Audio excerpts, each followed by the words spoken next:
Super Amigos 4 foi publicado aqui em agosto de 1985.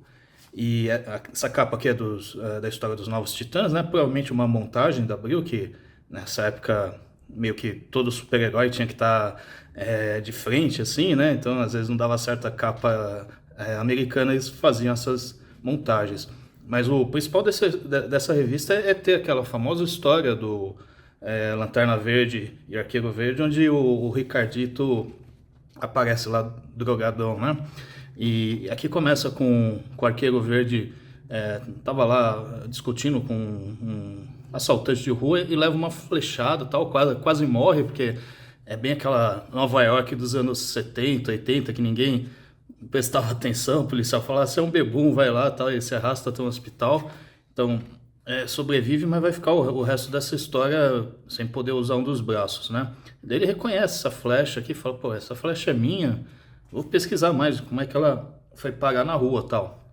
Então ele vai começar lá a ir atrás dos drogados, dos traficantes, e descobre um deles, tal, e vai lá ainda com a ajuda do Hal Jordan, né, porque ele estava sem poder usar um braço, atrás de uma casa lá que tinha os drogados, e descobre o Ricardito lá, e o Ricardito fala: eu tava aqui de patrulha, tal, também, atrás desse pessoal, né? Então ele, naquela hora, ele disfarça, tal.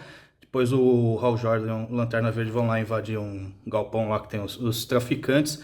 E eu acho legal quando você tem esses super-heróis assim, cheios de poderes, e às vezes eles de um bandido comum, assim, né? Tipo, o cara pegou o Hal Jordan distraído e deu uma pancada na cabeça. Esses bandidos injetam lá, acho que alguma droga lá neles, e chama a polícia para achar que eles iam encontrar os super-heróis drogadões e tal.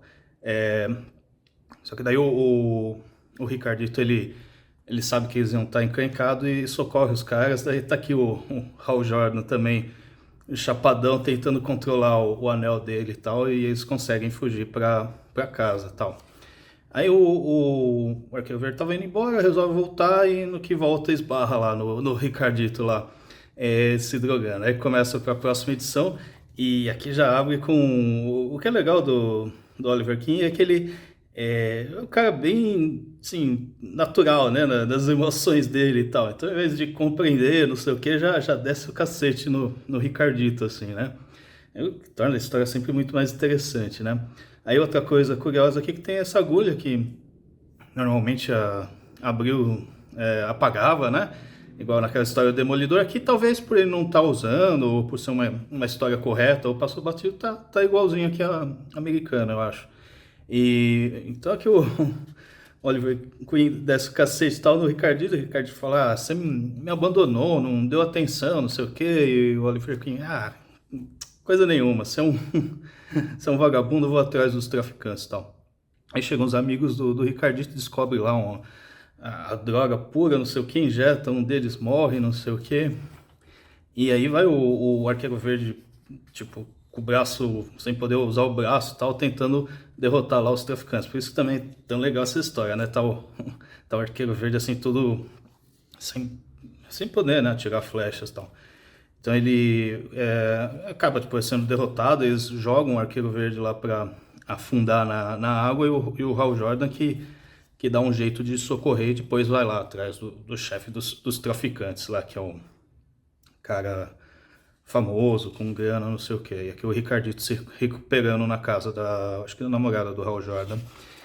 E aí, assim, no final dessa edição, tal, tá lá o Ricardito e o Arqueiro Verde discutindo. O Ricardito dá um esporro lá no Arqueiro Verde, que, vocês não me dão atenção, só pensam que eu sou um lixo, não sei o que, e vai embora, fica lá o Arqueiro Verde chorando, assim.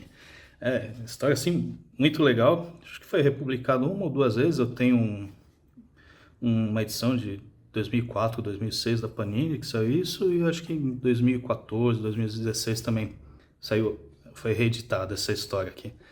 A seção de cartas, a segunda história é do Esquadrão Atari, né, que é com a arte do Garcia Lopes também, como se fosse o Star Wars com a arte do Garcia Lopes, né, sensacional, assim, né, as lutas, os alienígenas, os planetas que eles têm, essas aventuras, assim, muito legal, e é uma coisa que dificilmente vai ser republicado, né, porque é cheio de licença cruzada.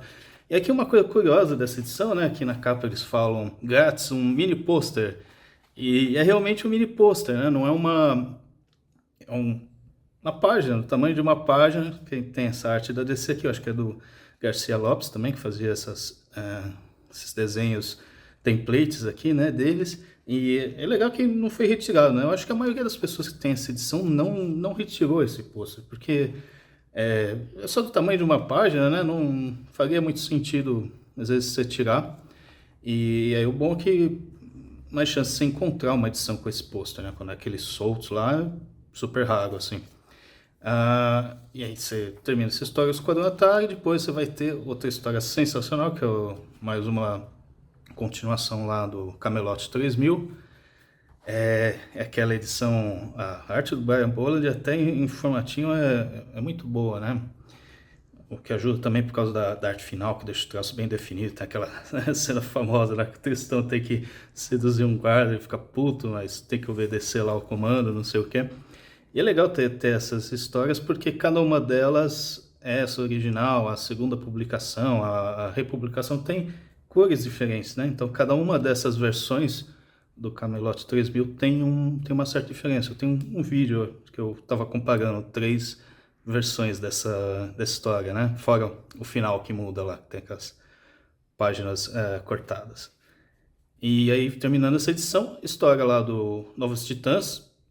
Tá lá o Exterminador lá pensando num jeito de estudar os Titãs para derrotar. Vai ter uma trama aqui no meio que ele briga com a Estelar, praticamente derrota a Estelar e sai fora, tal. Depois ele rapta lá uma amiga do Cyborg e força os Novos Titãs a ir resgatar ela. Mas na verdade era um plot dele porque ele estava vendendo uma arma lá para o pessoal, para vários grupos de vilões. Ele sabia que um desses grupos ia trapacear ele e acaba usando os Novos Titãs para pegar esse pessoal, né? Para achar que ele tinha detonado uma bomba e destruído os Novos Titãs, mas eles estavam só fingindo. E aí quando os Novos Titãs vão tentar também pegar o Exterminador, ele sai fora e termina com um gancho aqui, achando que o Mutano tinha morrido. Então, quatro histórias sensacionais, né? Sempre que eu vejo essas edições com 130 páginas, assim, esses formatinhos mensais com várias histórias, né? Igual tinha com o DC 2000 ou Marvel 97, fico pensando, né, se naquela época das prêmios tivesse essa qualidade de história, né? Porque o principal problema das prêmios é que assim, eram caras comparadas ao formatinho, mas era uma fase miserável, né, de histórias no Marvel e DC. A maioria era muito ruim. Você tinha um justiceiro que salvava tal, mas a Abril pegou uma fase muito ruim daquela época, né? Então imagina as prêmios com essa qualidade de história.